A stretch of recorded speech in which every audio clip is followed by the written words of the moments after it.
By the way, I'm not a Trump supporter in any way, shape, or form. I've had the opportunity to have him on my show more than once. I've said no every time. I don't want to help him.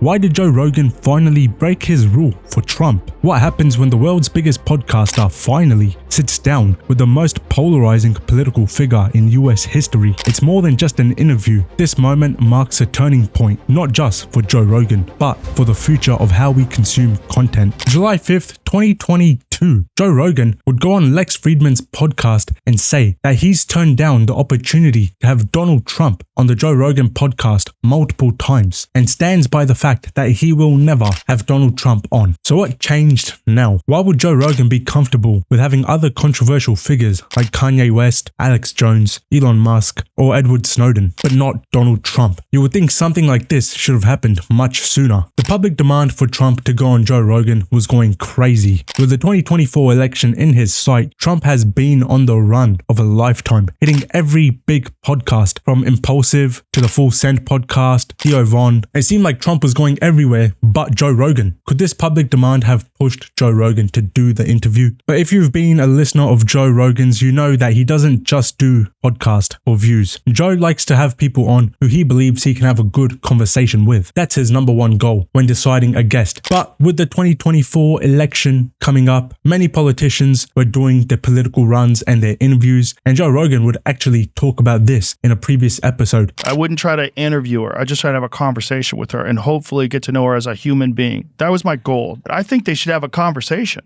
Have two people just have a conversation with us without a time constraint. Along with TV interviews being heavily edited, as well as directors, writers, who all get in the way of an authentic experience. Maybe Joe realized that his platforms is one of the few platforms that allow for an unbiased and unfiltered conversation, which is important for the world to hear, since news stations and TV is known for heavily editing and cutting their interviews to manipulate viewers. Hosting Trump would give him the opportunity to speak freely without any constraint. And this would also perfectly explain Trump's decision to promote himself using YouTube podcast over traditional TV and media interviews. Donald Trump is one of the few politicians in 2024 promoting and advertising himself through platforms like YouTube. Over the past few years, YouTube has overtaken traditional media in terms of viewership with over 2.7 billion monthly users on the platform, as well as the fact Donald Trump has had some very negative experiences with the press, falsely accusing him, making false news and fake headlines about him to spread propaganda and misinformation. Donald Trump knows all too well how the media lies, and they put words in his mouth and they take and clip things out of context. Maybe Donald Trump also realized that YouTube is the new TV, and especially after 2020, people no longer trust the media with all the misinformation around the coronavirus, and Joe Rogan was one of the biggest people to speak out against the virus and vaccines. And all of this was being pushed on us from the TV and news stations and traditional media. After coronavirus, people no longer trust the news and TV. Everyone knows it's a lie, it's a scam. And all of this created the perfect set of circumstances for Joe Rogan to host Trump on his podcast, a podcast that would be free of any interruptions, that wouldn't be edited down, that wouldn't be censored, where they were able to talk and discuss freely about whatever they wanted for as long as they wanted. And Joe Rogan has also spoken out in the past about how much he hates TV and traditional media as well for pushing false narratives and for pushing certain agendas. But this isn't just about one interview. The impact of Joe Rogan hosting Trump goes just beyond a conversation. Over the past few years, there's been a massive shift when it comes to YouTube versus traditional media and advertising. Places like YouTube and social media have become trusted for news and information. People used to sit down in front of the TV and listen to the news, and that's where they used to get their information, but not anymore. Independent news sources like myself are now the trusted source of information and news. We have full control over the content we post, and that is where media is headed now. TV viewership is declining, YouTube is taking over, and Donald Trump realizes this himself, and so does Joe Rogan. From now on, politicians are going to be going onto YouTube podcast to speak, not TV. People want to hear the truth, and that's what these platforms provide. In a world full of lies, people are hungry for the truth. But speaking of the election, we have even more news. Just a few days ago, a F1 race race that was being broadcasted on the ABC network accidentally displayed election results where it said that Trump would lose by 3% and Kamala Harris would win, which seems a bit weird considering the election is just a couple days away. It's probably already happened. By the time this video comes out, it's probably already happened. But it gets even stranger. This video would also go viral of Kentucky voting machines refusing to let voters select Donald Trump's name, automatically selecting Kamala Harris instead. This actually kind of reminds me of something that happened in The Simpsons. You know, The Simpsons are known for predicting things, predicting the future. And look what happened there. If Donald Trump isn't the president, if Kamala Harris becomes the president, we all know why. We know what happened in the last election. They robbed my boy Trump. You know what I'm saying? This shit is crazy. We'll see what actually happens. There's only a couple more days left till we find out. But I really hope this shit ain't true, man. I really want to see my boy Trump in the White House once again. You know what I'm saying? In his final years. Might as well. That's it for today's video. If you liked it, click on another one on the screen and fuck off.